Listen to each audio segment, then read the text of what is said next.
أعوذ بالله من الشيطان الرجيم. بسم الله الرحمن الرحيم. الحمد لله رب العالمين والصلاة والسلام على نبينا محمد وعلى آله وصحبه أجمعين. کتاب الفوائد جو کہ امام ابن القیم رحمہ اللہ کی تالیف ہے.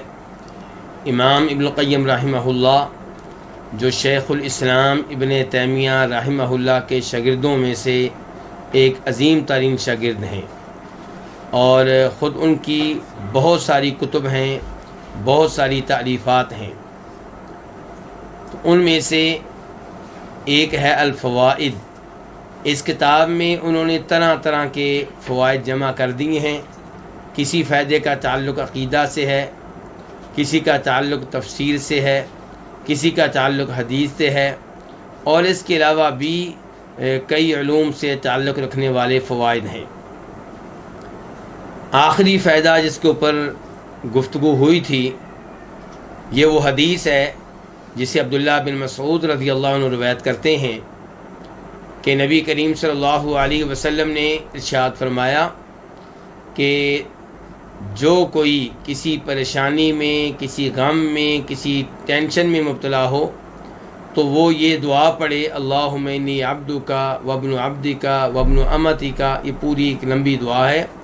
تو اللہ تعالیٰ اس کی پریشانیوں کو ختم کر دیں گے، اس کی ٹینشنوں کو دور کر دیں گے، اور ٹینشنوں اور پریشانیوں کی جگہ پہ فرحت آ جائے گی، خوشیاں آ جائیں گی اس کی زندگی میں.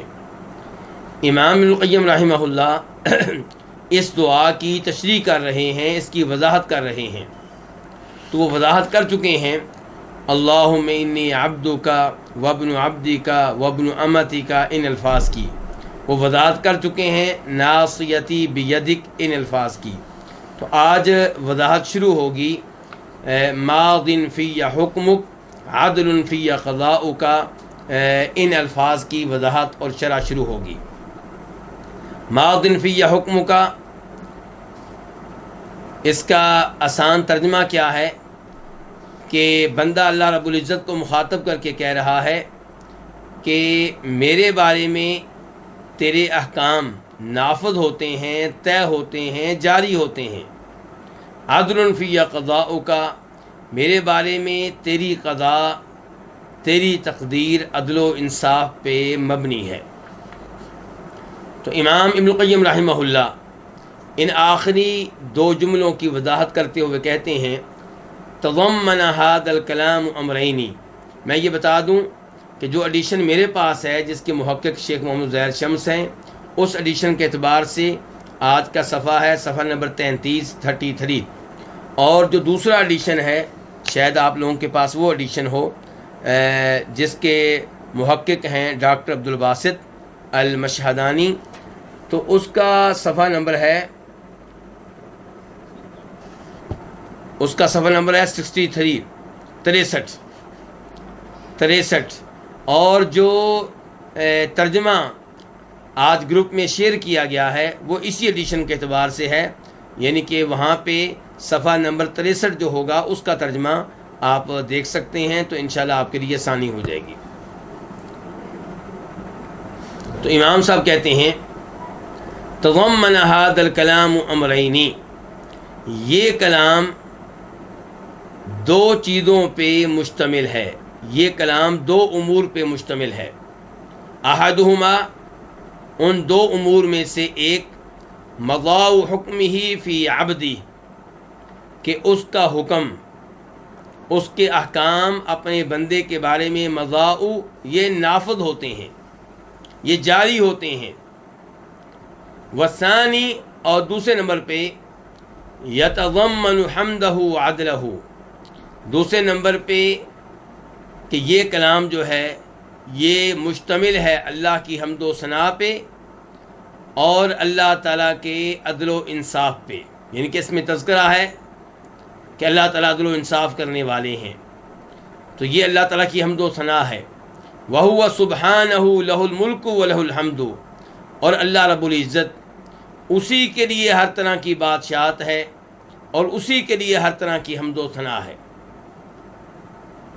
وَهَذَا مَعْنَى قَوْلِ نَبِيِّهِ هُودَ مَا مِن دَابَّةٍ إِلَّا هُوَ آخِذٌ بِنَاصِيَتِهَا، اور یہی مفہوم ہے، یہی معنی ہے اللہ کے نبی ہود علیہ السلام کے ان الفاظ کا کہ ما من دابۃ الا هو آخذ بناصیتها، کوئی جاندار ایسا نہیں ہے کہ جس کی پیشانی کو اللہ رب العزت نے پکڑ نہ رکھا ہو، یعنی کہ ہر ایک کی پیشانی اللہ تعالیٰ کے ہاتھ میں ہے، ہر ایک اللہ کے کنٹرول میں ہے، ہر ایک اللہ کی قدرت میں ہے۔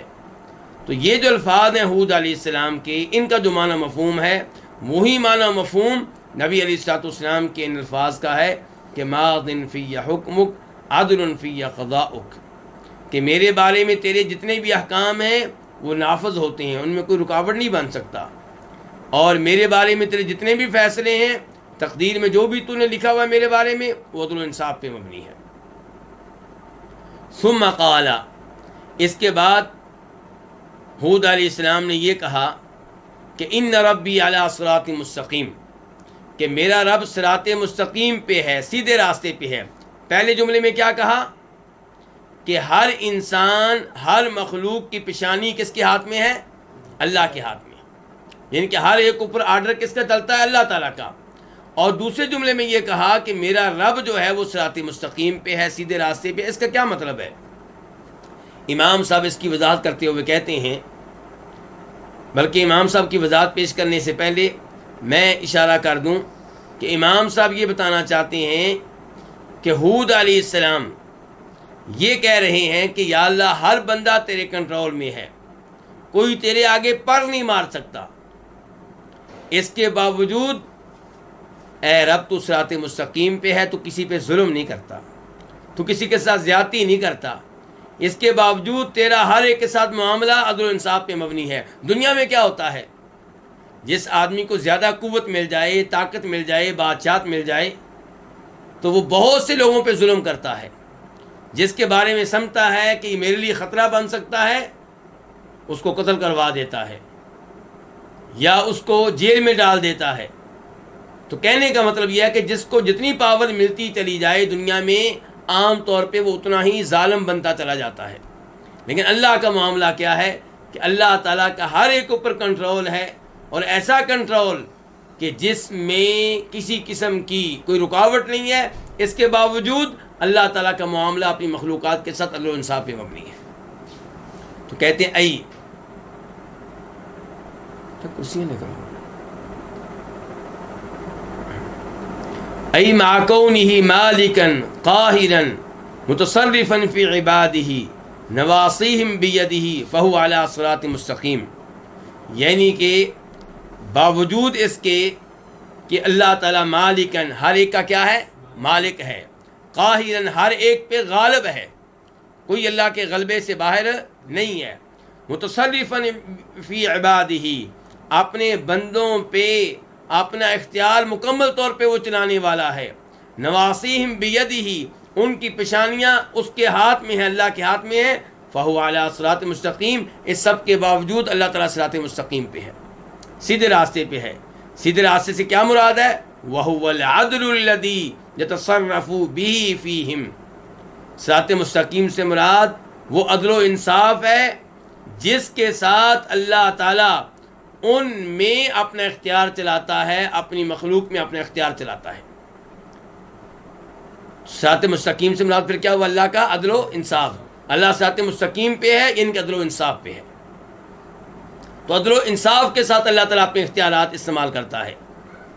فہو علی صراط مستقیم، چنانچہ وہ صراط مستقیم پہ ہے، سیدھے راستے پہ ہے، عدل و انصاف پہ ہے، فی قولہ و فعلہ، اپنے تمام اقوال میں، اپنے تمام افعال میں، وقضائہ وقدرہ، اللہ رب العزت صراط مستقیم پہ ہے، عدل و انصاف پہ ہے، اپنی قضاء و قدر میں، اپنی تقدیر میں۔ اللہ نے بندوں کے بارے میں جو بھی فیصلے کر رکھے ہیں، جو بھی تقدیر میں لکھ رکھا ہے، ہر چیز عدل و انصاف پہ مبنی ہے۔ وَأَمْرِهِ وَنَهْيِهِ، اللہ تعالیٰ صراط مستقیم پہ ہے اپنے اوامر اور اپنی نواہی میں۔ اوامر سے مراد اللہ کے آرڈرز، اللہ کے فرامین، اللہ کے احکام، اور نہی سے مراد اللہ تعالیٰ کا کسی چیز سے منع کر دینا، کسی چیز کو ممنوع قرار دے دینا، حرام قرار دے دینا۔ تو اللہ تعالیٰ اپنے اوامر و نواہی میں صراط مستقیم پہ ہے۔ وثوابہ وعقابہ، اللہ اپنے ثواب میں اور اپنے عذاب میں بھی کس پہ ہے؟ صراط مستقیم پہ ہے۔ اللہ تعالیٰ ثواب دینے میں بھی ظلم نہیں کرتا، اللہ سزا دینے میں بھی ظلم نہیں کرتا۔ فخبرہ کلہ صدق، چنانچہ اللہ رب العزت کی تمام اخبار، تمام بتائی ہوئی باتیں کیا ہے؟ سچائی پہ مبنی ہے۔ اللہ نے جو کچھ بتایا ماضی کے بارے میں یا مستقبل کے بارے میں، اللہ کی بتائی ہوئی ہر خبر کیا ہے؟ سچ ہے۔ اللہ نے کہا مثال کے طور پہ آدم علیہ السلام کو میں نے پیدا کیا، پہلے انسان آدم علیہ السلام ہے، تو اللہ نے یہ جو خبر دی ہے بالکل صحیح ہے۔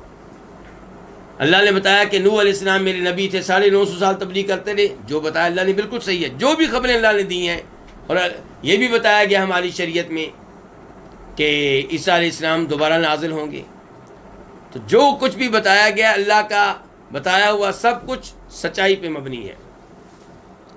وَقَضَاؤُهُ كُلُّهُ عَدْلٌ، اور اللہ تعالیٰ کی تقدیر ساری کی ساری کیا ہے؟ عدل و انصاف پہ مبنی ہے۔ وَأَمْرُهُ كُلُّهُ مَصْلَحَةٌ، اللہ تعالیٰ کا ہر حکم کیا ہے؟ وہ کسی نہ کسی مصلحت پہ مبنی ہے۔ اللہ کا کوئی ایسا حکم نہیں ہے جو مصلحت سے خالی ہو، فائدے سے خالی ہو۔ وَالَّذِي نَهَى عَنْهُ كُلُّهُ مَفْسَدَةٌ، اور اللہ تعالیٰ نے جس چیز سے بھی منع کیا ہے وہ کیا ہے؟ وہ فساد پہ مشتمل ہے۔ اللہ نے جس چیز سے منع کیا اس میں فائدہ نہیں ہے۔ لوگ کہتے ہیں نا جی، مسئلہ پوچھنے کے لیے آتے ہیں، جی میری مجبوری ہے، جی میں کیا کروں، میرا یہ مسئلہ ہے، تو کیا بتانا چاہیے کہ تم جھوٹے ہو، اللہ سچا ہے۔ جس چیز کو اللہ نے حرام قرار دیا اس میں فائدہ نہیں ہے۔ آپ کہتے ہیں شراب میں میرے اس مسئلے کا علاج ہے، نہیں، شراب کو اللہ نے حرام قرار دیا، اس میں کوئی فائدہ نہیں ہے، اس میں خرابیاں ہی خرابیاں ہیں۔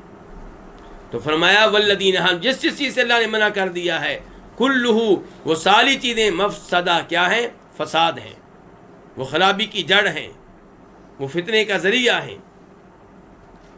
وَثَوَابُهُ لِمَنْ يَسْتَحِقُّ الثَّوَابَ بِفَضْلِهِ وَرَحْمَتِهِ، اور اللہ رب العزت کا ثواب دینا،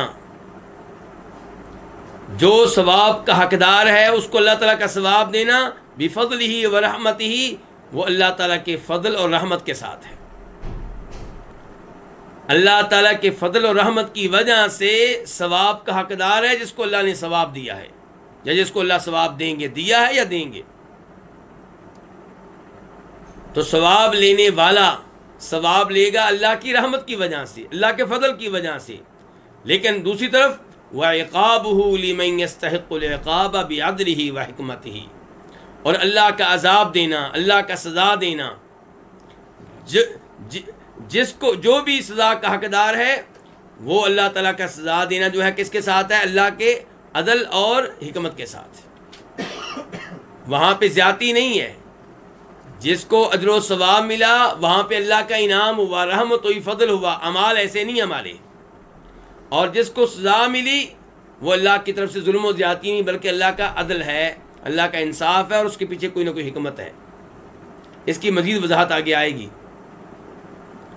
وَفَرَّقَ بَيْنَ الْحُكْمِ وَالْقَضَاءِ، اللہ نے یہاں پہ حکم اور قضاء کے درمیان کیا کیا؟ تفریق کی ہے، کیونکہ دو جملے نا ہمارے پاس کہ ماضٍ فِي حُکْمُک، میرے بارے میں تیرے احکام نافذ ہو کر رہتے ہیں، عدل فی قضاءک، میرے بارے میں تیری قضا، تیرے فیصلے، تیری تقدیر کے عدل و انصاف پہ مبنی ہے۔ اس کا مطلب یہ ہوا کہ حکم کوئی اور چیز ہے، قضا کوئی اور چیز ہے۔ تو اللہ نے فرق کیا ہے یہاں پہ حکم اور قضا کے درمیان۔ وَجَعَلَ الْمَضَاءَ لِلْحُكْمِ وَالْعَدْلَ لِلْقَضَاءِ، اور اللہ تعالیٰ نے نافذ ہونا یہ ذکر کیا ہے کس کے لیے؟ حکم کے لیے، یعنی کہ اللہ یہ کہا ہے، اللہ کے نبی اسلام نے اس دعا میں جو ہمیں سکھائی ہے کہ اللہ کا حکم جو ہے وہ نافذ ہوتا ہے۔ وَالْعَدْلَ لِلْقَضَاءِ، اور قضاء کے بارے میں کیا کہا کہ وہ عدل و انصاف پہ مبنی ہے۔ فَإِنَّ حُكْمَهُ سُبْحَانَهُ، ایسا کیوں ہے؟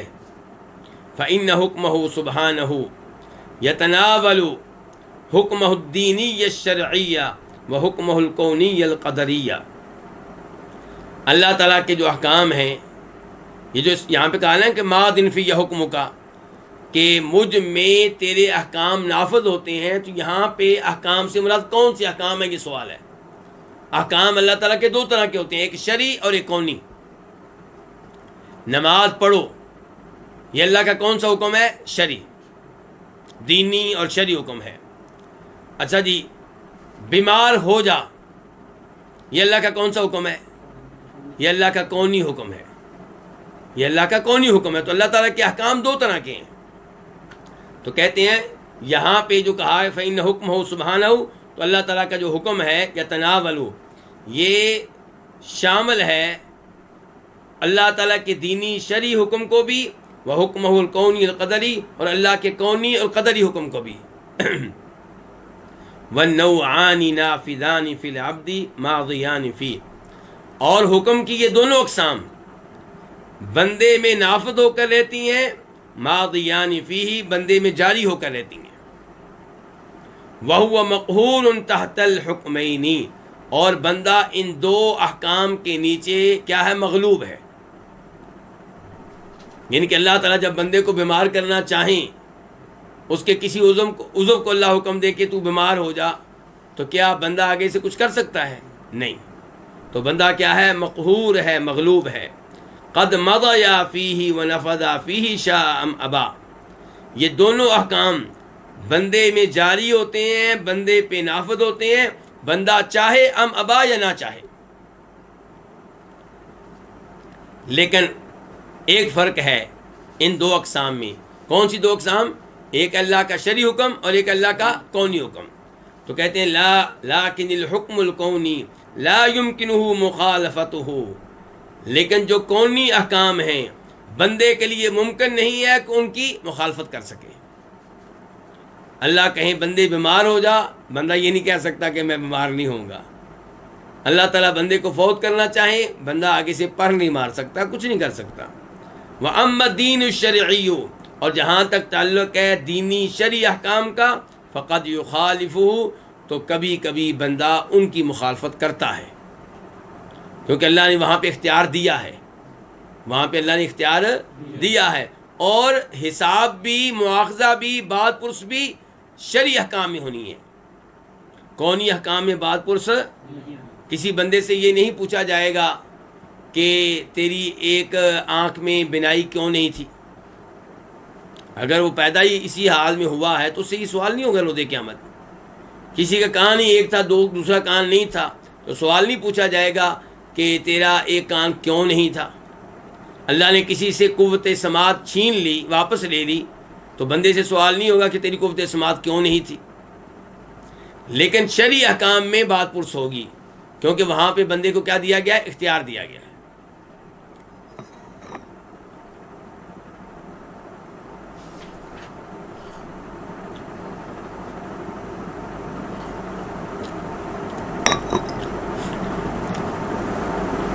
وَلَمَّا كَانَ الْقَضَاءُ وَالْإِتْمَامُ وَالْإِكْمَالُ، اور چونکہ قضاء جو ہے اس کا معنی ہوتا ہے اتمام اور اکمال.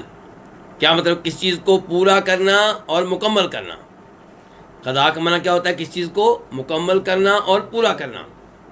وَذَلِكَ إِنَّمَا يَكُونُ بَعْدَ مُضِيِّهِ وَنُفُوذِهِ، اور یہ کام ہوتا ہے اس کے نافذ ہو جانے کے بعد اور اس کے طے ہو جانے کے بعد.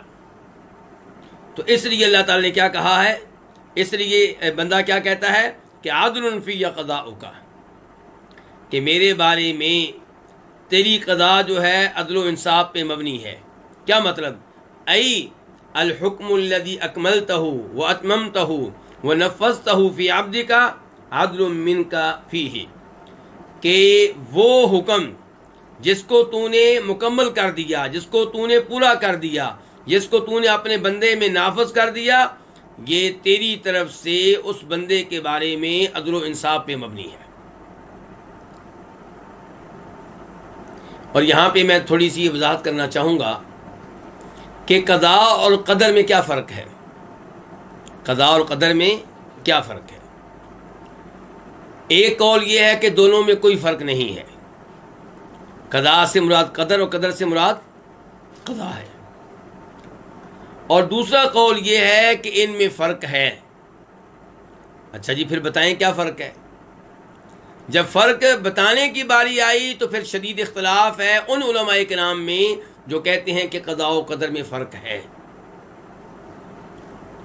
عام طور پہ علماء کرام یہ کہتے ہیں کہ دونوں میں کوئی فرق نہیں ہے، لیکن جو کہتے ہیں کہ فرق ہے ان سے پھر پوچھا گیا بتاؤ کیا فرق ہے، تو پھر ان میں کیا پیدا ہو گیا؟ اختلاف۔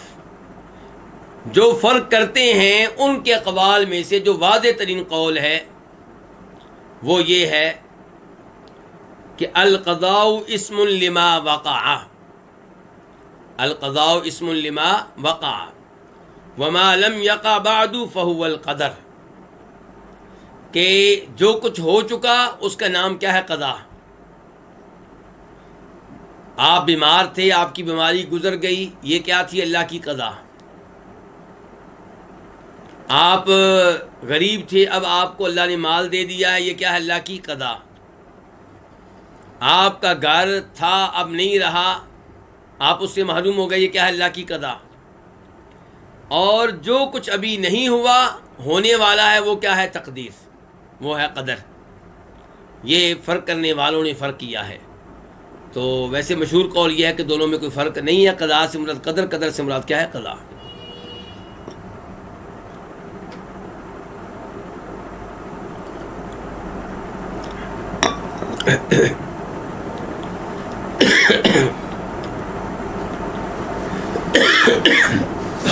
تو یہ ابھی معنی بتایا ہے امام صاحب نے کس کا؟ قضاء کا، کیونکہ الفاظ کتنے آئے تھے؟ دو، ایک قضاء اور ایک حکم۔ ویسے اردو میں عام طور پہ ہم دونوں کے لیے حکم کا لفظ بول جاتے ہیں، جیسے ماضٍ فی حکم کا، میرے بارے میں تیرے احکام نافذ ہوتے ہیں، عدل فی قضاء کا، میرے بارے میں تیری قضاء یعنی کہ تیرے جو احکام ہیں وہ عدل و انصاف پہ مبنی ہیں۔ لیکن جب گہرائی میں جائیں گے تو امام صاحب وضاحت کر رہے ہیں کہ قضاء کا معنی کیا ہوتا ہے؟ اتمام اور اکمال، کسی چیز کو مکمل کرنا، کسی چیز کو پورا کرنا، اور یہ کب ہوتا ہے؟ اس کے نافذ ہو جانے کے بعد، اس کے طے ہو جانے کے بعد۔ وَأَمَّا الْحُكْمُ، اور جہاں تک تعلق ہے حکم کا، فَهُوَ مَا يَحْكُمُ بِهِ سُبْحَانَهُ، تو اس سے مراد وہ سب ہے جس کے ساتھ اللہ حکم کرتا ہے، فیصلہ کرتا ہے۔ وَقَدْ يَشَاءُ تَنْفِيذَهُ وَقَدْ لَا يُنَفِّذُهُ، کبھی کبھی اللہ تعالیٰ چاہتے ہیں اس کو نافذ کرنا، اور کبھی اللہ تعالیٰ نہیں چاہتے کہ اس کو نافذ کریں، اور کبھی کبھی اللہ اس کو نافذ نہیں کرتے، کبھی اللہ اس کو نافذ کرنا چاہتے ہیں، کبھی اس کو اللہ تعالیٰ نافذ نہیں کرتے۔ اچھا، قضاء میں کیا ہے؟ کہ ہو چکا، قضاء میں کیا ہے؟ ہو چکا۔ اور حکم کی باری آئی تو امام صاحب کہہ رہے ہیں حکم سے مراد وہ سب جس کے ساتھ اللہ تعالیٰ حکم فرماتے ہیں، اور کبھی اللہ تعالیٰ اس کو نافذ کرنا چاہتے ہیں اور کبھی اس کو اللہ نافذ نہیں کرتے۔ فَإِنْ كَانَ حُكْمًا دِينِيًّا، اب اگر وہ دینی حکم ہے، مثال کے طور پہ نماز پڑھو، روزے رکھو، تلاوت کرو، تو اب اگر وہ دینی حکم ہے فَهُوَ مَاضٍ فِي الْعَبْدِ، تو وہ بندے میں نافذ ہوتا ہے، چاہے بندہ اس پہ عمل کرے یا نہ کرے۔ وَإِنْ كَانَ كَوْنِيًّا، اور اگر وہ کونی حکم ہے، فَإِنْ نَفَّذَهُ سُبْحَانَهُ مَضَىٰ فِيهِ، اگر اللہ اس کو نافذ کرے تو وہ بندے پہ جاری ہوتا ہے۔ وَإِن لَّمْ يُنَفِّذْهُ، اور اگر اللہ تعالیٰ اس کو نافذ نہ کرے تو ان دفع عنہ، تو وہ بندے سے دور ہو جاتا ہے، بندے سے ٹل جاتا ہے۔ مثال کے طور پہ بندے کو بیمار کرنا ہے، تو اگر اللہ تعالیٰ چاہیں گے تو بندہ بیمار ہوگا، اور اگر اللہ تعالیٰ نہیں چاہیں گے تو بندہ بیمار نہیں ہوگا۔ فَهُوَ سُبْحَانَهُ يُمْضِي مَا يَقْضِي بِهِ، اللہ تعالیٰ نافذ کرتا ہے اس کو جس کا اللہ تعالیٰ فیصلہ کرتا ہے۔ وغیرہ سے مراد کون ہے؟ اللہ کے علاوہ کوئی بھی اور۔ وغیرہ، اور جو غیر اللہ ہے، اللہ کے علاوہ جو دوسرے ہیں، قد یقضی بقضاء ویقدر امرا ولا یستطیع تنفیذہ، وہ کبھی کوئی فیصلہ کرتا ہے، کسی چیز کو مقدر کرتا ہے لیکن اس کو نافذ کرنے کی طاقت نہیں رکھتا. وَهُوَ سُبْحَانَهُ يَقْضِي وَيُمْضِي، جبکہ اللہ تعالیٰ فیصلہ کرتا ہے وَيُمْضِي، اور اس کو نافذ کرتا ہے. فَلَهُ الْقَضَاءُ وَالْإِمْضَاءُ، تو اللہ ہی کی ملکیت میں ہے القضاء فیصلہ کرنا، والامضاء اور اللہ ہی کی ملکیت میں ہے اس کو نافذ کر دینا. فیصلہ کرنا بھی اور نافذ کرنا بھی دونوں طاقتیں کس کے پاس ہیں؟ اللہ تعالیٰ کے پاس ہیں. اس کے بعد وَقَوْلُهُ عَدْلٌ فِيَّ قَضَاؤُكَ، یہ جو الفاظ ہیں کہ میرے بارے میں تیرا فیصلہ عدل و انصاف پہ مبنی ہے، اس کی الگ سے مزید وضاحت کرتے ہوئے امام ابن القیم رحمہ اللہ کہتے ہیں یتضمن جمیع اقضیتہ فی عبدہ من کل الوجوہ، یہ جو الفاظ ہیں کہ میرے بارے میں تیرا فیصلہ عدل و انصاف پہ مبنی ہے، یہ الفاظ اللہ تعالیٰ کے اپنے بندے کے متعلق تمام فیصلوں کو شامل ہیں. من کل الوجوہ، تمام اعتبارات سے، یعنی کہ اللہ کا فیصلہ بندے کے بارے میں کسی بھی شکل میں ہو، کسی بھی اعتبار سے ہو، کسی بھی شعبے سے تعلق رکھتا ہو. مثال کے طور پہ من صحت و سقم، تندرست ہونا اور بیمار ہونا، وغنن و فقر، مالداری اور فقیری. تو اللہ نے اگر کسی کو صحت دی ہے تو یہ بھی ظلم نہیں ہے، ظاہر ہے، اور اللہ نے بیمار کیا تو یہ بھی ظلم نہیں ہے، یہ بھی انصاف ہے. اللہ نے کسی کو مال دیا ہے تو یہ بھی کیا ہے؟ عدل ہے. اللہ نے کسی کو فقیر کر دیا ہے تو یہ بھی کیا ہے؟ اللہ کا عدل ہے، یہ بھی ظلم نہیں ہے.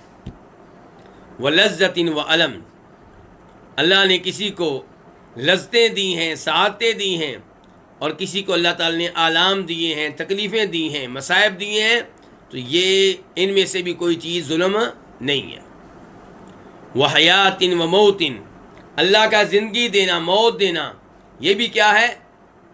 یہ بھی عدل ہے، یہ بھی ظلم. تو اگر اللہ کسی کو فوت کرتے ہیں تو یہ اللہ کی طرف سے ظلم نہیں ہے. کوئی یہ نہ کہے کہ میرا ایک ہی بیٹا تھا وہ بھی اللہ نے لے لیا تو میرے اوپر ظلم ہو گیا. نہیں، کوئی ظلم نہیں ہوا. وَعُقُوبَةٍ وَتَجَاوُزٍ، اور کسی کو اللہ کا سزا دینا اور کسی کو معاف کر دینا، درگزر کر دینا. وغیر ذالک، اور اس کے علاوہ بھی اللہ کے جتنے فیصلے ہیں یہ سارے کے سارے کیا ہیں؟ عدل و انصاف پہ مبنی ہیں. کیا دلیل ہے اس کی؟ قال تعالی، اللہ تعالیٰ فرماتے ہیں وما اصابکم من مصیبت فبما کسبت ایدیکم، اور تم پہ جو بھی مصیبت آتی ہے، جو بھی مصیبت تم پہ پہنچتی ہے، وہ تمہارے کرتوتوں کی وجہ سے ہے، تمہارے گناہوں کی وجہ سے ہے. تو اس کا مطلب یہ ہے کہ آپ بیمار ہوئے ہیں اپنے گناہوں کی وجہ سے، مال سے محروم ہوئے ہیں اپنے گناہوں کی وجہ سے، آپ بیمار ہیں، تکلیفوں میں ہیں، خطرناک بیماری لگی ہے، آپ کے گناہوں کا نتیجہ ہے. آپ کو اللہ نے سزا دی ہے، آپ کے گناہوں کا نتیجہ ہے.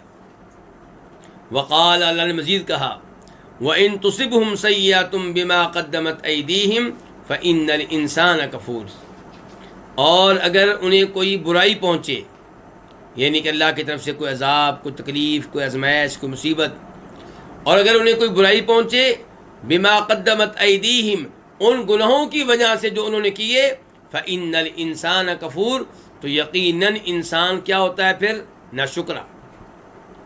یعنی کہ ایک مصیبت آئی ہے، اور آئی بھی کیوں ہے؟ گناہوں کی وجہ سے. اب اللہ کی تمام نعمتوں کو بھول گیا ہے، اللہ پہ اعتراض کر رہا ہے، بدگمانی کر رہا ہے، اللہ کے شکوے کر رہا ہے. بھئی تو جب پیدا ہوا تجھے اللہ نے 2 آنکھیں دی تھیں، 2 ہاتھ دیے تھے، کان دیے تھے، بہترین جسم دیا، دل دیا، سینہ دیا، معدہ دیا، پاؤں دیے، سب کچھ دیا. پھر اللہ نے تجھے جوان کیا، تجھے رزق ملتا رہا، 10 سال سے کھا رہا ہے، 15 سال سے کھا رہا ہے. تجھے اللہ نے والدین دیے تھے، بہن بھائی دیے تھے، پھر اللہ نے تجھے بیگم دی، تجھے گھر دیا، اور اب اللہ نے گھر واپس لے لیا. تو اب سمجھتا ہے کہ اللہ نے میرے اوپر ظلم کر دیا، میرے ساتھ زیادتی کی ہے. میں تو اب اس مکان کے بعد اس سے اعلیٰ مکان کا حقدار تھا، میں تو خواب دیکھ رہا تھا اس سے بھی اچھے مکان کے. تو اللہ نے وہ بھی واپس لے لیا. تو اب کیا کرتا ہے؟ اللہ کی ان تمام نعمتوں پہ کیا کرتا ہے؟ ناشکری کرتا ہے. وہی صورتحال ہے کون سی کہ حدیث میں آتا ہے کہ اگر آپ اپنی بیگم کے ساتھ پوری زندگی نیکیاں کرتے رہیں اور کسی ایک موقع پہ اس کی کوئی خواہش پوری نہ کر سکیں تو وہ کیا کہے گی؟ میں نے تیرے گھر میں کبھی خیر دیکھی نہیں، جب سے آئی ہوں تیرے ظلم و ستم کا سامنا کر رہی ہوں. تو یہ انسان کا سلوک ہے کس کے ساتھ؟ اپنے رب کے ساتھ.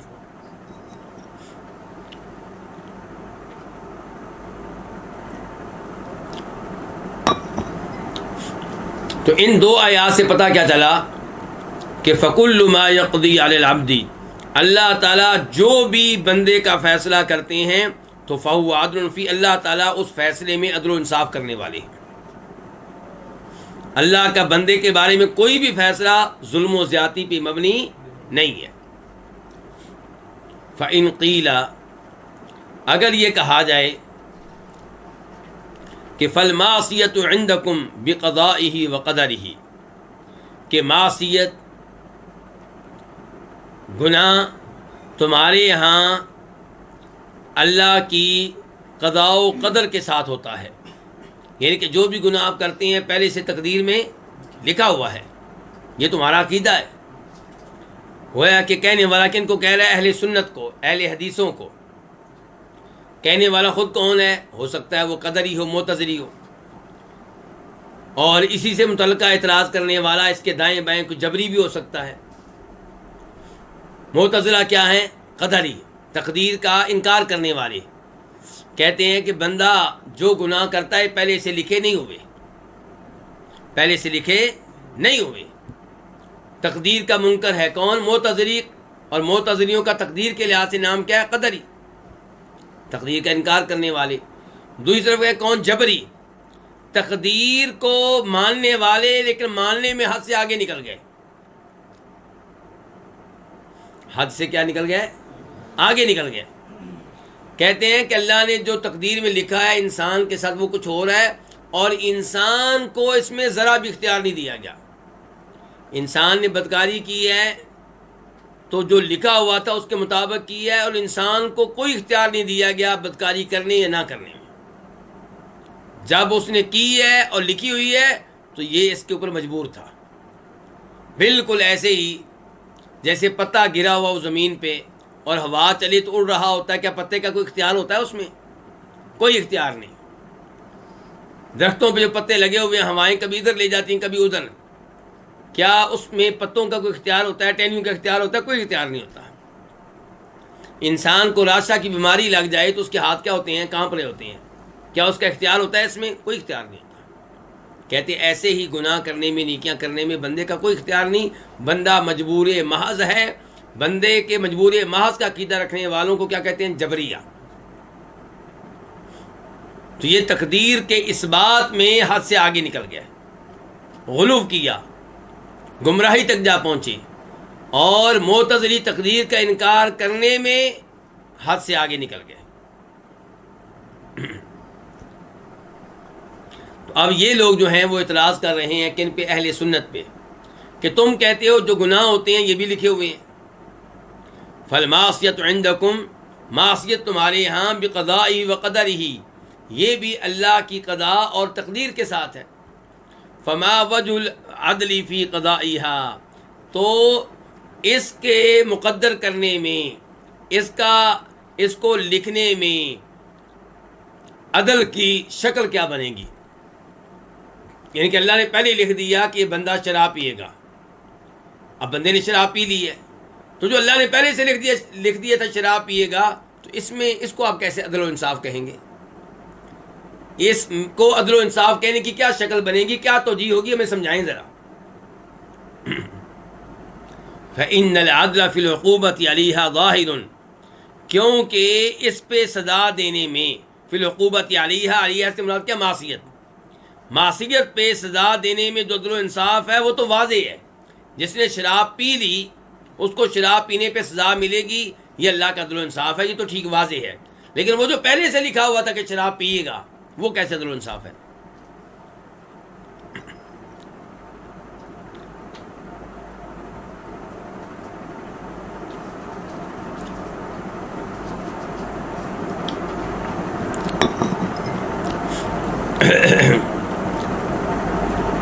قیلا تو کہا جائے گا، یعنی کہ اگر کوئی یہ اعتراض کرے جو ابھی میں نے ذکر کیا ہے تو قیلا اس کے جواب میں کہا جائے گا ھذا سؤال لہ شأن، یہ ایسا سوال ہے جس کی بڑی اہمیت ہے، سوال بڑا عمدہ ہے، بڑا شاندار سوال ہے۔ ومن اجلہ، اور اسی وجہ سے زعمت طائفۃ، ایک گروہ نے یہ دعویٰ کیا ہے کہ ان العدل هو المقدور، کہ جو کچھ مقدر کیا گیا ہے وہی عدل ہے، جو کچھ مقدر کیا گیا وہی کیا ہے؟ عدل ہے۔ والظلم ممتنع لذاته، اور ظلم کرنا یہ ممنوع ہے، یہ ممکن ہی نہیں ہے، اللہ تعالیٰ کسی پہ ظلم کریں یہ ممکن نہیں ہے، جو تقدیر میں لکھا ہوا ہے وہ سب کا سب کیا ہے؟ عدل و انصاف ہے۔ قالوا، انہوں نے کہا، یعنی کہ جنہوں نے یہ دعویٰ کیا انہوں نے اپنی بات سمجھاتے ہوئے کہا قالوا لأن الظلم هو التصرف في ملک الغیر، ظلم کس کو کہتے ہیں؟ ظلم ہوتا ہے اپنے غیر کی ملکیت میں تصرف کرنا۔ آپ کسی کی زمین میں فصل بو لیں تو کیا ہوگا؟ ظلم ہے۔ کسی کی دکان میں بیٹھ کے آپ اپنا کاروبار شروع کر دیں، اس کو باہر نکال دیں، یہ ظلم ہے۔ کسی کے مکان سے اس کو نکال دیں، اس میں رہائش رکھ لیں، کیا ہے؟ ظلم ہے۔ کہتے ہیں ظلم کیا ہے؟ یہ غیر کی ملکیت میں، دوسرے کی ملکیت میں تصرف کرنا، اپنا اختیار چلانا۔ واللہ لہ کل شیء، جب کہ اللہ تعالیٰ جو ہے ہر چیز اس کی ملکیت ہے۔ بتائیے کون سی چیز ہے جو اللہ کی نہیں ہے کہ آپ کہیں کہ اللہ کا یہ تصرف کرنا ظلم ہو گیا ہے؟ ظلم کہتے ہیں دوسرے کی ملکیت میں کیا کرنا؟ تصرف کرنا، اپنا اختیار چلانا۔ واللہ لہ کل شیء، جب کہ ہر چیز کس کی ہے؟ اللہ کی ہے۔ تو اللہ نے اگر کسی مخلوق کے بارے میں لکھا تھا کہ شراب پیے گی کسی انسان کے بارے میں، تو وہ انسان کس کی ملکیت ہے؟ تو اس میں ظلم کیا ہوا؟ فلا یکون تصرفہ فی خلقہ الا عدلا، تو اللہ کا اپنی مخلوق کے بارے میں کوئی بھی تصرف کرنا، کوئی بھی اختیار چلانا کیا ہوگا؟ عدل ہی ہوگا، ظلم نہیں ہوگا، عدل ہی ہوگا، ظلم نہیں ہوگا۔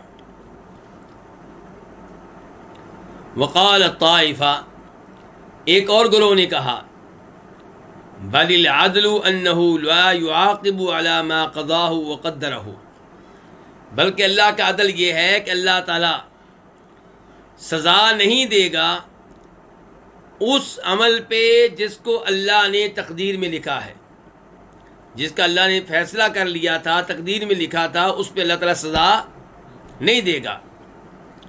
فلما حسن منہ العقوبۃ علی الذنب، جب اللہ کی طرف سے گناہ پہ سزا دینا اچھی بات ہے، یہ کبھی نہیں ہے بلکہ درست ہے، تو علما، تو یہیں سے پتہ چل گیا کہ انہ لیس بقضائہ وقدرہ، کہ یہ کام اللہ کی تقدیر سے نہیں ہے۔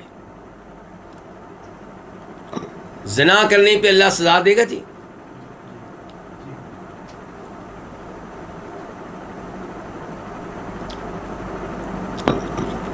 زنا کرنے پہ اللہ کا سزا دینا یہ اللہ کا درست عمل ہے کہ غلط عمل ہے؟ درست ہے۔ تو اسی سے پتہ چل گیا کہ پھر زنا کرنا تقدیر میں لکھا ہوا نہیں تھا، یعنی کہ یہ گروپ کیا کہنا چاہتا ہے؟ تقدیر کا کیا کر دو؟ انکار کر دو، تقدیر کا کیا کر دو؟ انکار کر دو۔ کہتے ہیں، پھر شروع سے ان کی بات دیکھ لیں، کہتے ہیں عدل یہ ہے کہ اللہ تعالیٰ اس چیز پہ سزا نہیں دیں گے جس کا خود اللہ نے فیصلہ کیا ہوا تھا، جس کو اللہ نے تقدیر میں لکھا ہوا تھا۔ فلما حسن منہ العقوبۃ علی الذنب، تو جب اللہ تعالیٰ کی طرف سے کسی گناہ پہ سزا دینا، حسنا کیا ہے؟ اللہ کا درست عمل ہے، کبھی نہیں ہے، تو علما، تو یہیں سے پتہ چلا کہ انہ لیس بقضائہ وقدرہ، کہ یہ کام اللہ کی تقدیر اور قضاء میں نہیں تھا، اس کے مطابق نہیں تھا۔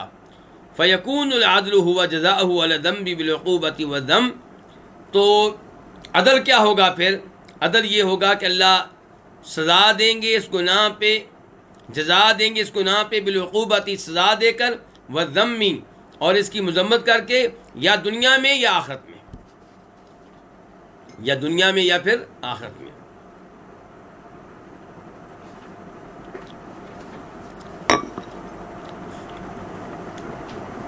یہ جو آخری گروہ ہے ان کا نام تو نہیں لیا امام صاحب نے، لیکن محسوس ہو رہا ہے کون ہے یہ؟ معتزلی، تقدیر کا انکار کرنے والے، تقدیر کا انکار کرنے والے، اور پہلے گروہ سے محسوس ہو رہا ہے واللہ تعالی عالم کہ وہ جبری ہیں۔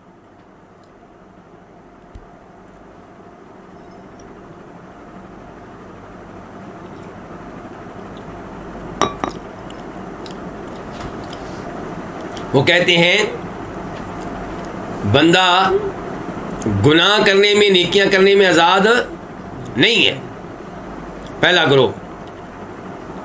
بندہ گناہ کرتا ہے، زنا کرتا ہے، بدکاری کرتا ہے، شراب پیتا ہے، سب کچھ تقدیر میں لکھا ہوا ہے، لیکن یہ ظلم نہیں ہے، یہ ظلم نہیں ہے۔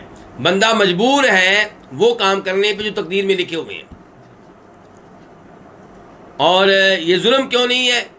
کیونکہ بندہ کس کی مخلوق ہے؟ اللہ کی۔ کس کا مملوک ہے؟ اللہ کا۔ تو یہ اللہ کی ملکیت ہے، اور مالک جو چاہے اپنی مملوک میں کرے۔ کیوں جی؟ مثال کے طور پہ، عارضی طور پہ میں اپنے گھر کا مالک ہوں، آپ اپنے گھر کے مالک ہیں۔ آج میں ایک دیوار بناؤں گا، کل میں گرا دوں گا، کوئی مجھے ظالم کہہ سکتا ہے؟ کوئی کہہ سکتا ہے کہ اس نے اینٹوں کے اوپر ظلم کیا ہے؟ کوئی کہہ سکتا ہے کہ اس نے اپنے گھر کی چیزوں کے اوپر ظلم کیا ہے؟ کوئی نہیں کہے گا۔ کیوں؟ کیونکہ وہ مالک ہے جی، اس کی مرضی ہے، جو چاہے سو کرے۔ کہتے ہیں ایسے ہی اللہ تعالیٰ مالک ہیں، جو چاہیں سو کریں، اس لیے اس کو ظلم نہیں کہا جا سکتا، یہ عدل ہی عدل ہے۔ تو یہ دونوں گروہ کیا ہیں؟ غلط ہیں۔ دونوں گروہ کیا ہیں؟ پہلا گروہ تقدیر کو مان رہا ہے، لیکن غلطی یہ کر رہا ہے کہ وہ کہتا ہے کہ بندے کا کوئی اختیار ہی نہیں ہے، نماز پڑھنے میں، نہ پڑھنے میں، بدکاری کرنے میں، نہ کرنے میں، بندے کا کوئی اختیار ہی نہیں ہے، مجبور محض ہے۔ تو پھر سوال پیدا ہوتا ہے کہ اللہ سزا کیوں دے گا؟ نماز نہ پڑھنے پہ، بدکاری کرنے میں اللہ سزا کیوں دے گا؟ اور یہ جو دوسرا گروہ ہے یہ کہتا ہے کہ اللہ تعالیٰ چونکہ ظلم نہیں کر سکتے، عدل و انصاف ہی کرنے والے ہیں، اس کا مطلب یہ ہے کہ وہ عقیدہ غلط ہے کہ تقدیر میں سب کچھ لکھا ہوا ہے۔ نیکیاں کرنا، گناہ کرنا تقدیر میں لکھا ہوا نہیں ہے۔ امام صاحب کہتے ہیں وَصَعُبَ عَلَى هَؤُلَاءِ الْجَمْعُ بَيْنَ الْعَدْلِ وَبَيْنَ الْقَدَرِ، ان لوگوں کے لیے مشکل ہو گیا عدل اور تقدیر کو ایک ساتھ لے کر چلنا، یعنی کہ یہ بھی ماننا کہ سب کچھ تقدیر میں لکھا ہوا ہے، اور یہ بھی ماننا کہ جو ہو رہا ہے یہ اللہ کی طرف سے عدل و انصاف ہے، ظلم نہیں ہے۔ یہ دو عقیدے ایک ساتھ لے کر چلنا ان کے لیے کیا ہو گیا؟ مشکل ہو گیا۔ ان دونوں کو جمع کرنا، ان دونوں میں تطبیق دینا ان کے لیے مشکل ہو گیا۔ فزعموا، تو انہوں نے یہ گمان کیا، ان من اثبت القدر، کہ جو تقدیر کا اثبات کرے، تقدیر کو مانے، لم یمکنہ ان یقول بالعدل، تو وہ اللہ تعالیٰ کے عادل ہونے کا قول نہیں اپنا سکتا۔ اگر آپ یہ عقیدہ رکھتے ہیں کہ تقدیر میں سب کچھ لکھا ہوا ہے، تو پھر آپ یہ قول نہیں اپنا سکتے کہ اللہ عدل و انصاف کرنے والے ہیں، پھر آپ کو ماننا پڑے گا نعوذ باللہ کہ اللہ ظالم ہے۔ تو یہ گروہ پھر کیا چاہتا ہے کہ ہم تقدیر کا کیا کر دیں؟ انکار کر دیں، تاکہ اللہ کے عدل پہ کوئی اعتراض نہ ہو۔ کہتے ہیں ومن قال بالعدل، اور جو کہے عدل کا کہ اللہ تعالیٰ عدل کرنے والے ہیں، لم یمکنہ، اس کے لیے ممکن نہیں ہے ان یقول بالقدر، کہ وہ تقدیر کا قول اپنائے اور یہ کہے کہ سب کچھ پہلے سے لکھا ہوا ہے۔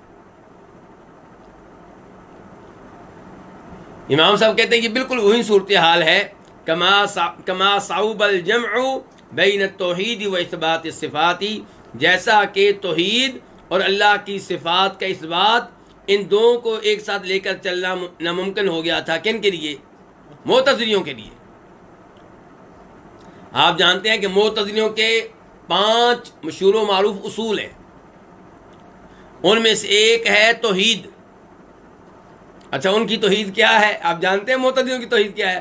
ان کی توحید یہ ہے کہ اللہ کی صفات کا انکار کر دو۔ اگر آپ اللہ کی صفات کو مانیں گے تو شرک لازم آئے گا۔ تو ان کے لیے توحید کو اور اللہ کی صفات کو ایک ساتھ لے کر چلنا کیا ہو گیا؟ مشکل ہو گیا۔ کہنے لگے اگر آپ اللہ کی صفات کو مانتے ہیں تو آپ توحیدی ہو ہی نہیں سکتے، اس لیے کیا کرو، اللہ کی صفات کا کیا کر دو؟ انکار کر دو۔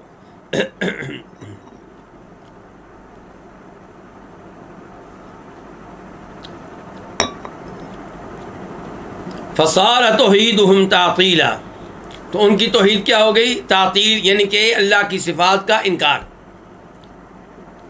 وعدلہم، اور ان کا عدل کیا ہو گیا؟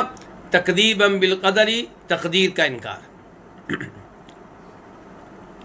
یعنی کہ معتزلہ کے 5 اصول ہیں نا، ان میں سے ایک ہے توحید اور ایک ہے العدل۔ تو ان کی توحید کیا ہے کہ آپ انکار کریں کس کا؟ اللہ کی صفات کا۔ ان کا عدل کیا ہے کہ آپ انکار کریں اللہ کی تقدیر کا۔ کیونکہ اگر آپ یہ مانتے ہیں کہ اللہ نے سب کچھ پہلے سے لکھا ہوا ہے، اس کا مطلب یہ ہے کہ آپ اللہ کے عدل کے منکر ہیں۔ اس کا مطلب یہ ہے کہ آپ اللہ تعالیٰ کو ظالم کہنا چاہتے ہیں۔ وَأَمَّا أَهْلُ السُّنَّةِ، جہاں تک تعلق ہے اہل سنت کا، فَهُمْ مُثْبِتُونَ لِلْأَمْرَيْنِ، تو وہ دونوں چیزوں کا اثبات کرنے والے ہیں، دونوں چیزوں کا اقرار کرنے والے ہیں، دونوں چیزوں کو ماننے والے ہیں۔ کون سی 2 چیزیں؟ تقدیر بھی اور اللہ کا عدل و انصاف بھی۔ وَالظُّلْمُ عِندَهُمْ، اور ان کے ہاں ظلم کیا ہے؟ کن کے ہاں؟ اہل سنت کے ہاں۔ ہوا وضع الشیء فی غیر موضعہ، کسی چیز کو وہاں پہ رکھ دینا جو اس کی جگہ بنتی نہیں ہے، کسی چیز کو وہاں پہ رکھ دینا جو اس کی جگہ بنتی نہیں ہے، یہ کیا ہو گیا؟ یہ کیا ہے؟ یہ ظلم ہے۔ عبادت کس کا حق ہے؟ تو جب آپ کسی قبر والے کی عبادت کرتے ہیں تو یہ کیا ہے؟ ظلم ہے۔ غیبانہ طور پہ دعا کرنا یہ اللہ کا حق ہے، یہ اللہ ہی کی ذات ہے کہ جو نظر نہیں آتی، لیکن ہمیں پتہ ہے کہ وہ ہمیں دیکھ رہی ہے، ہمیں پتہ ہے کہ ہماری بات کو سن رہی ہے، ہمیں پتہ ہے کہ وہ ہماری حاجت کو پورا کر سکتی ہے۔ تو جب آپ کسی قبر والے کو اس طرح غیبی طور پہ پکارتے ہیں، اس کا مطلب یہ ہے کہ آپ نے عقیدہ رکھ لیا قبر والے کے بارے میں کیا؟ کہ وہ مجھے دیکھ رہا ہے، وہ میری آواز کو سن رہا ہے اور میری مشکل کو حل کر سکتا ہے۔ تو یہ دعا عبادت تھی، اس انداز سے دعا کیا تھی؟ عبادت۔ آپ نے وہ غیر اللہ کو دے دی تو کیا ہو گیا؟ ظلم ہو گیا۔ تو اہل سنت کے ہاں ظلم کیا دی؟ وضع الشیء فی غیر موضعہ، کسی چیز کو اس جگہ رکھ دینا جو اس کی جگہ بنتی نہیں ہے۔ کتعذیب المطیع، جیسا کہ اللہ کی اطاعت کرنے والے کو عذاب دینا، یہ کیا ہے؟ ظلم ہے۔ وَمَن لَا ذَنبَ لَهُ، اور اس کو عذاب دینا جس کا کوئی گناہ ہی نہیں ہے۔ وَهَذَا قَدْ نَزَّهَ اللَّهُ نَفْسَهُ عَنْهُ فِي غَيْرِ مَوْضِعٍ مِّن كِتَابِهِ، اور یہ جو ظلم ہے اللہ نے اپنے آپ کو اس سے پاک قرار دیا ہے اپنی کتاب قرآن کریم میں کئی مقامات پہ۔ مثال کے طور پہ ان اللہ لا یظلم مثقال ذرہ، اللہ تعالیٰ ذرہ بھر کسی پہ ظلم نہیں کرتے۔ وما ربک بظلام للعبید، اللہ تعالیٰ قطعی طور پہ بندوں پہ کسی قسم کا ظلم کرنے والے نہیں ہیں۔ وہو سبحانہ، اور اللہ تعالیٰ وَإِنْ أَضَلَّ مَنْ شَاءَ وَقَضَى بِالْمَعْصِيَةِ وَالْغَيَّ عَلَى مَنْ شَاءَ فَذَلِكَ مَحْضُ الْعَدْلِ فِيهِ۔ لو جی، اب وہ گفتگو آنے لگی ہے جہاں پہ بہت سے لوگ گمراہ ہو جاتے ہیں، پھسل جاتے ہیں۔ اللہ مجھے اور آپ کو پھسلنے سے بچائے۔ اسی لیے علماء کرام تقدیر کے مسائل پبلک میں گہرائی میں جا کے بیان نہیں کرتے، کیونکہ ایک تقدیر کے کئی حصے ایسے ہیں تقدیر کے مسائل کے جہاں پہ جا کر ہماری عقل جو ہے وہ کیا ہو جاتی ہے؟ اس کی انتہا ہو جاتی ہے، اس کی پہنچ نہیں ہوتی۔ ہماری عقل محدود سی ہے، وہ اللہ تعالیٰ کے معاملات کو بھی ہماری عقل مخلوق کے معاملات کی روشنی میں سمجھنا چاہتی ہے تو ہمیں سمجھ نہیں آتی، تو وہاں پہ جا کے پھر ہم بھٹکنا شروع ہو جاتے ہیں. پھر کوئی معتزلی بن جاتا ہے، کوئی جبری بن جاتا ہے، کوئی تقدیر کا منکر بن جاتا ہے، اور کوئی تقدیر کو ایسا مانتا ہے کہ وہ جبری بن جاتا ہے. کہتا ہے بندہ مجبور محض ہے، بندے کی کوئی حیثیت ہی نہیں ہے، بندے کا کوئی اختیار ہی نہیں ہے، بندے کا کوئی ارادہ ہی نہیں ہے. تو دیکھیں کیا کہتے ہیں، وَهُوَ سُبْحَانَهُ، اللہ تعالیٰ جو ہیں، وَإِنْ أَضَلَّ مَنْ شَاءَ، اگرچہ اس نے گمراہ کیا جس کو چاہا، ہدایت سے محروم کر دیا جس کو چاہا. وَقَضَى بِالْمَعْصِيَةِ وَالْغَيِّ، اور معصیت اور گمراہی کا فیصلہ کیا علی من شاء، جس پہ چاہا، جس کو چاہا معصیت پہ لگا دیا، گمراہی پہ لگا دیا. فَذَلِكَ مَحْضُ الْعَدْلِ فِيهِ، یہ صرف اور صرف اللہ تعالیٰ کا اس بندے کے بارے میں عدل ہے، ظلم نہیں ہے. کیوں جی؟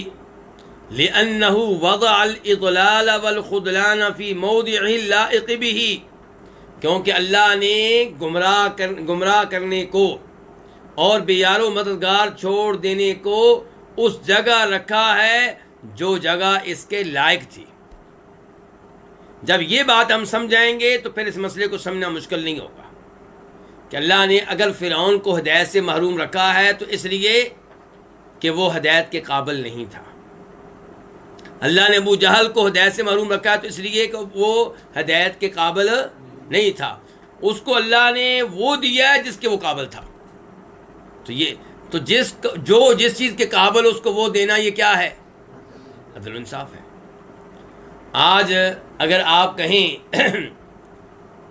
کسی وزیر اعظم کے آفس میں جا کر وہاں پہ صفائی کرنے والے کے بارے میں، جناب یہ ظلم ہو رہا ہے، کیا کہ یہ بھی انسان ہے، وہ بھی انسان ہے، اس کو آپ نے بٹھا دیا ہے وزارت عظمیٰ کی کرسی پہ اور اس کو آپ نے لگا دیا صفائی کرنے پہ، اور اس کو پورے ملک کے اختیارات دے دیے آپ نے، فوج اس کے نیچے آپ نے کر دی ہے، سارے محکمے اس کے نیچے کر دیے آپ نے، اور اس کے اوپر آپ اس کو تنخواہ بھی دے رہے ہیں 2 لاکھ 3 لاکھ 4 لاکھ، اور یہ غریب سارا دن صفائی کرتا ہے، وزیر اعظم سے زیادہ مشکل کام کرتا ہے، اور آپ اس کو تنخواہ کیا دے رہے ہیں؟ 20,000 روپیہ 15,000 روپیہ. تو یہ تو ظلم ہے. تو آپ کیا جواب دیں گے؟ آپ کہیں گے جو وزارت عظمیٰ کے لائق تھا اس کو وزارت عظمیٰ دی گئی، اور جو وزارت عظمیٰ کے لائق نہیں تھا بلکہ صفائی کے لائق تھا اس کو صفائی کی ذمہ داری سونپی گئی، اور یہ عدل ہے. تو کیوں جی عدل ہے کہ نہیں ہے؟ پھر یہی کچھ ہم اپنی اولاد میں بھی کرتے ہیں. ہم ایک بچہ جو ہے اس کو ہم اسکول کے بعد کالج کے مرحلے میں کسی ایسی یونیورسٹی میں بھیجتے ہیں جہاں اس کا ماہانہ خرچہ لاکھوں میں ہوتا ہے، اور کسی بچے کو ہم ایسی یونیورسٹی میں بھیجتے ہیں جہاں پڑھائی برائے نام ہوتی ہے اور فیس بھی برائے نام ہی ہوتی ہے. اب اگر کوئی یہ کہے کہ آپ ظلم کر رہے ہیں چھوٹے کے اوپر، جس کو آپ نے وہاں اس یونیورسٹی میں بھیجا جہاں پہ کوئی خرچہ نہیں ہے، اور بڑے کو آپ نے وہاں بھیجا جہاں آپ کو زیورات بیچنے پڑ رہے ہیں، زمینیں بیچنی پڑ رہی ہیں اس کو پڑھانے کے لیے، تو یہ ظلم ہے. تو وہ باپ کیا جواب دے گا؟ وہ کہے گا میں نے کوئی ظلم نہیں کیا. اگر اس کی طرح یہ بھی نمبرز لیتا، اگر یہ بھی اس کی طرح میرٹ پہ پورا اترتا، اگر یہ بھی پڑھائی میں اس کی طرح ہوتا تو میں اس کے اوپر اتنا ہی خرچہ کرتا جتنا اس کے اوپر کیا ہے. لیکن یہ پڑھائی میں اس کی طرح نہیں ہے، یہ اسکول میں اس کی طرح نمبرز نہیں لے سکا، اس کا میرٹ ہی نہیں بنتا تھا، اس کو یونیورسٹی میں داخلہ ملنا ہی نہیں تھا، اس لیے میں ایسے پیسے کیوں ضائع کروں؟ تو اس کا مطلب یہ ہے کہ والد نے پھر کیا کیا ہے؟ ظلم نہیں کیا، عدل سے کام لیا ہے. لِأَنَّهُ وَضَعَ الْإِضْلَالَ وَالْخُذْلَانَ فِي مَوْضِعِ اللَّائِقِ بِهِ، تو یہ اللہ کا عدل ہے، کسی کو ہدایت دینا، کسی کو اس سے محروم رکھنا، کیونکہ اللہ نے اضلال گمراہ کرنے کو اور بے یار و مددگار چھوڑ دینے کو، ان 2 چیزوں کو کہاں پہ رکھا ہے؟ اس جگہ جو اس کے لائق تھی. کیف ومن اسماء الحسنى العدل، کیسے اللہ تعالیٰ عدل و انصاف کرنے والے نہیں ہوں گے جبکہ اللہ کے پیارے پیارے ناموں میں سے ایک نام کیا ہے؟ العدل، کہ اللہ تعالیٰ کیا کرنے والے ہیں؟ عدل و انصاف کرنے والے ہیں. الذی کل افعالہ وَأَحْكَامِهِ سَدَادٌ وَصَوَابٌ وَحَقٌ۔ اللہ وہ عدل و انصاف کرنے والی ذات ہے جس کے سارے افعال، جس کے سارے احکام درست ہیں، ٹھیک ہیں، برحق ہیں، سچ ہیں۔ وَهُوَ سُبْحَانَهُ قَدْ أَوْضَحَ السُّبُلَ۔ اللہ تعالیٰ کیسے ظالم ہو سکتے ہیں اس آدمی کے معاملے میں جس کو اللہ نے ہدایت سے محروم رکھا ہے، جب کہ اللہ نے راستے وعدے کر دیے۔ اللہ نے جو نبی بھیجے تھے وہ اللہ نے کہا تھا کہ چند لوگوں کے پاس جانا ہے، ان کو ہدایت دینی، باقیوں سے ہدایت کو چھپا کے رکھنا ہے، کیونکہ اللہ نے کہا تھا، اللہ نے کہا تھا کہ میرا قرآن اے محمد صلی اللہ علیہ وسلم آپ نے ابو جہل سے چھپا کے رکھنا ہے، اس کو نہیں سنانا، کہیں اس کو ہدایت نہ مل جائے۔ کیوں جی؟ ایسی کوئی بات نہیں، اللہ کا قرآن سب کے لیے تھا، اور حکم بھی یہی ملا تھا کہ آپ نے اللہ کا پیغام سب تک پہنچانا ہے۔ تو یہ اللہ تعالیٰ کا عدل و انصاف ظاہر ہو رہا ہے کہ اللہ نے سب کے لیے راستے وعدے کیے ہیں۔ اللہ سبحانہ و تعالیٰ نے راستے وعدے کیے، وَأَرْسَلَ الرُّسُلَ، اور رسول بھیجے، وَأَنزَلَ الْكُتُبَ، اور کتابیں نازل کیں، وَأَزَاحَ الْعِلَلَ، اور علتیں اللہ نے دور کیں، رکاوٹیں اللہ نے دور کیں، وَمَكَّنَ مِنْ أَسْبَابِ الْهِدَايَةِ وَالطَّاعَةِ بِالْأَسْمَاعِ وَالْأَبْصَارِ وَالْعُقُولِ، اور اللہ نے ہدایت اور اطاعت کے اسباب پہ قدرت دی۔ کیسے؟ بالاسماعی، اللہ نے کان دے کر، والابصاری، نگاہیں دے کر، والعقولی، اور عقلیں دے کر۔ اللہ نے رسول بھی بھیجے، کتابیں بھی اتاری، اور راستے بھی وعدے کیے، اور ساتھ اللہ نے ان سے فائدہ اٹھانے کے اسباب بھی دیے۔ فائدہ کیسے اٹھایا جا سکتا ہے جی کسی سے؟ یا آنکھوں کے ذریعے، یا کانوں کے ذریعے، اور ساتھ عقل بھی ہونی چاہیے۔ تو اللہ نے عقل بھی دی تھی، کان بھی دیے، اور نگاہیں بھی دیں، رسول بھی بھیجے ہیں، دونوں کام کیے اللہ تعالیٰ نے۔ یعنی کہ ایک تو یہ نا کہ آپ کہیں ٹھیک ہے رسول آئے ہوں گے، کتابیں آئی ہوں گی، لیکن مجھے تو اللہ نے عقل سے محروم رکھا ہوا تھا، یا نہ میری آنکھیں کام کرتی تھی، نہ میرے کان کام کرتے تھے۔ نہیں، اللہ نے رسول بھی بھیجے، کتابیں بھی بھیجیں، اور اللہ تعالیٰ نے ہدایت لینے کے اسباب بھی دیے، کان دیے، نگاہیں دیں، عقل دی۔ وہاد عدل ہو، یہی تو اللہ تعالیٰ کا عدل ہے۔ پھر کیا ہوا؟ ووفق من شاء بمزید عنایہ، اللہ نے جس کو چاہا اسے مزید اہتمام کی توفیق دی۔ واراد من نفسہ ان یعینہ ویوفقہ، اور اللہ نے اپنے آپ سے ارادہ کیا، اپنے آپ سے چاہا کہ اللہ تعالیٰ اس کی مدد کریں اور اس کو توفیق دیں۔ فہذا فضلہ، یہ اللہ کا فضل ہے، یہ اللہ کا کیا ہے؟ فضل ہے۔ کیا سمجھیں یہاں سے آپ کہ اللہ رب العزت نے رسول بھیجے سب کے لیے، کتابیں نازل کی سب کے لیے، نگاہیں دیں سب کو، کان دیے سب کو، عقل دی سب کو، یہ اللہ کا عدل ہے۔ اس کے بعد اللہ تعالیٰ نے ابو بکر صدیق رضی اللہ عنہ پہ مزید فضل کیا، اور انہیں نبی علیہ السلام کے قریب کیا، آپ کی بات قبول کرنے کی ان کو توفیق دی۔ تو یہ ظلم نہیں ہے، یہ اللہ کا فضل ہے، یہ اللہ کا کیا ہے؟ فضل ہے، ان کے مزید ان کو نواز دیا۔ تو اب ابو جہل یہ نہیں کہہ سکتا کہ یہ میرے اوپر ظلم ہوا ہے۔ تمہارے اوپر ظلم کیسے ہو گیا جی؟ تمہیں کتابیں، قرآن تمہارے لیے نازل کیا تھا، تلاوت تمہارے سامنے محمد کرتے رہے صلی اللہ علیہ وسلم، اور تمہیں اللہ نے نگاہیں دی تھیں، تمہیں اللہ تعالیٰ نے کان دیے تھے، تمہیں اللہ تعالیٰ نے عقل دی تھی، تو اس میں سب برابر ہیں۔ ابو بکر صدیق رضی اللہ عنہ کو اللہ نے مزید نواز دیا، تو آپ اس پہ اعتراض نہیں کر سکتے، یہ اللہ کا فضل ہے۔ وَخَذَلَ مَن لَيْسَ بِأَهْلٍ لِتَوْفِيقِهِ وَفَضْلِهِ، اور اللہ نے بے یار و مددگار چھوڑ دیا اس کو جو اللہ کی توفیق اور اللہ کے فضل کا حقدار نہیں تھا، اس کے لائق نہیں تھا۔ تو ابو جہل جو ہے اللہ کی توفیق اور فضل کے لائق نہیں تھا۔ وَخَلَّى بَيْنَهُ وَبَيْنَ نَفْسِهِ، اللہ نے اس کو چھوڑ دیا، اس کو اس کے نفس کے حوالے کر دیا۔ ابو جہل کو اللہ تعالیٰ نے اس کے نفس کے حوالے کر دیا۔ وَلَمْ يُرِدْ سُبْحَانَهُ مِن نَفْسِهِ أَن يُوَفِّقَهُ، اور اللہ نے نہیں چاہا اپنے آپ سے کہ اللہ تعالیٰ اس کو توفیق دے. فَقَطَعَ عَنْهُ فَضْلَهُ، چنانچہ اس کو اپنے فضل سے محروم رکھا. وَلَمْ يَحْرِمْهُ عَدْلَهُ، لیکن اس کو اپنے عدل سے محروم نہیں کیا. وَهَذَا نَوْعَانِ، اور یہ دو چیزیں ہیں. یہ کیا ہے؟ یہ دو چیزیں ہیں. احدہما، ان دو چیزوں میں سے ایک کیا ہے؟ اب امام صاحب بتانے لگے ہیں کہ وہ بندے جو اللہ کے فضل سے محروم رہے، اللہ کی ہدایت سے محروم رہے، یہ دو طرح کے ہیں. ایک وہ جن کو اللہ نے سزا کے طور پہ محروم رکھا. کیا مطلب؟ فلما زاغوا ازاغ اللہ قلوبہم، جب وہ ٹیڑھے چلے تو اللہ نے ان کے دلوں کو ٹیڑھا کر دیا. یعنی کہ انہوں نے اللہ کی ہدایت سے اعراض کیا، اللہ کے نبیوں کا مذاق اڑایا، اس قسم کی حرکتیں کی، تو اللہ نے سزا کے طور پہ ان کو ہمیشہ ہمیشہ کے لیے پھر ہدایت سے محروم کر دیا. اور کچھ وہ لوگ ہیں جن کو اللہ نے شروع سے ہی اپنے اس فضل سے محروم رکھا ہے، شروع سے ہی. تو ان کو کیوں محروم رکھا ہے؟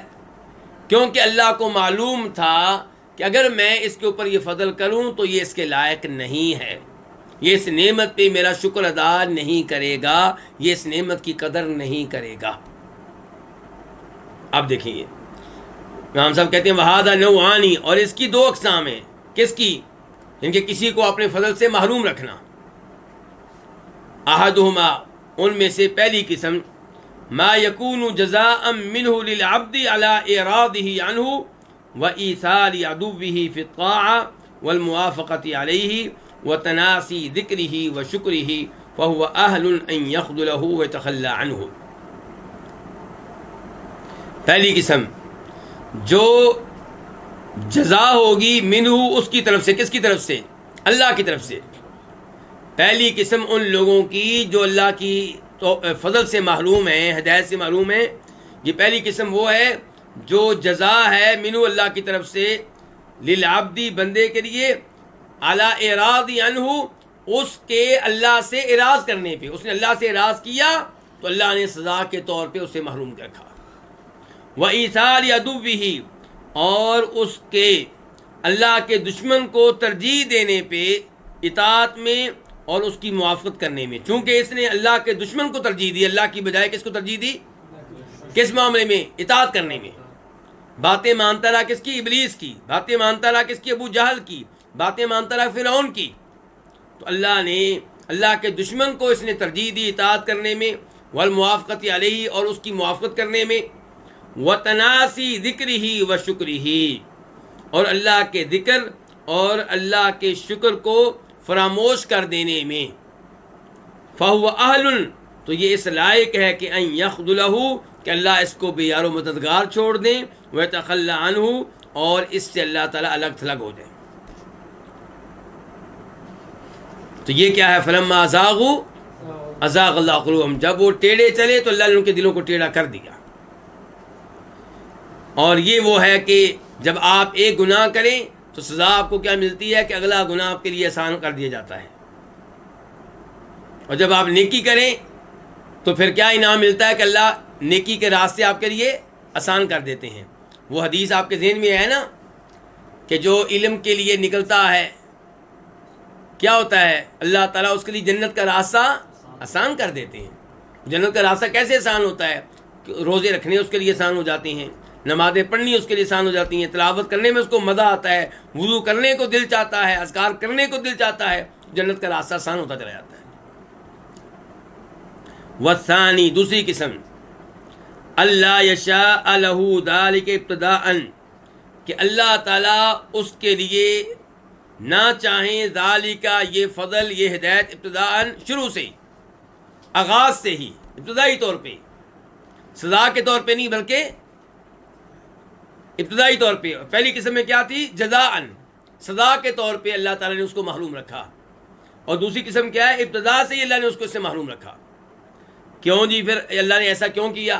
لما یعلم منہ، کیونکہ اللہ تعالیٰ جانتے ہیں اس بندے کے بارے میں کہ انہ لا یعرف قدر نعمت الہدایہ، کہ وہ نہیں پہچانتا ہدایت کی نعمت کو، ہدایت کے انعام کو وہ پہچانتا نہیں ہے، ولا یشکر نہیں پہچانے گا، ولا یشکر علیہ اور اس پہ اس کا شکر ادا نہیں کرے گا، ولا یثنی علیہ بہا اور اس کی وجہ سے اللہ کی حمد و ثنا بیان نہیں کرے گا، ولا یحبہ اور اس سے محبت نہیں رکھے گا، فلا یشاؤہا لہ تو اللہ تعالیٰ یہ اس کے لیے نہیں چاہتے، لعدم صلاحیت محلہ کیونکہ اس کا محل جو ہے اس قابل نہیں ہے، اس کا محل اس قابل، یہ جگہ اس قابل نہیں ہے کہ اس پہ اللہ تعالیٰ اپنی ہدایت کی بات سے برسائیں، یہ زمین اس قابل نہیں ہے۔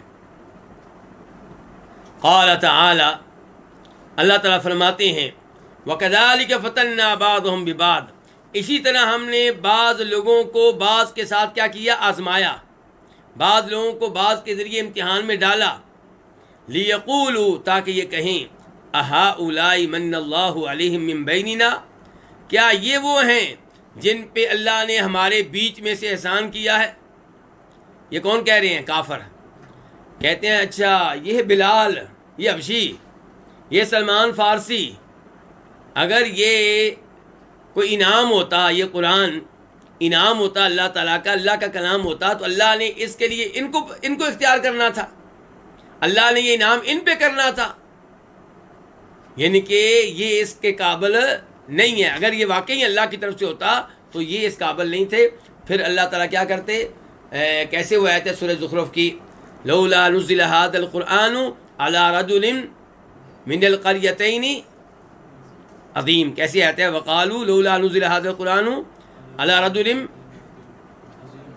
من القريتين عظیم، یعنی کہ یہ قرآن اگر اللہ نے اتارنا ہوتا، اللہ کا کلام ہوتا تو محمد پہ اللہ تعالیٰ اتارتے صلی اللہ علیہ وسلم۔ یہ اس کی کیا حیثیت ہے؟ نہ ہی کوئی بادشاہ ہے، نہ ہی اس کے پاس کوئی مال ہے خاص۔ اگر اللہ نے یہ کلام نازل کرنا ہوتا، اللہ کا کلام ہوتا تو پھر یہ نازل ہوتا مکہ کے کسی چودھری پہ یا پھر طائف کے کسی چودھری پہ۔ تو چونکہ یہ محمد کے پاس ہے صلی اللہ علیہ وسلم، اسی سے پتہ چلا کہ اللہ کا کلام نہیں ہے۔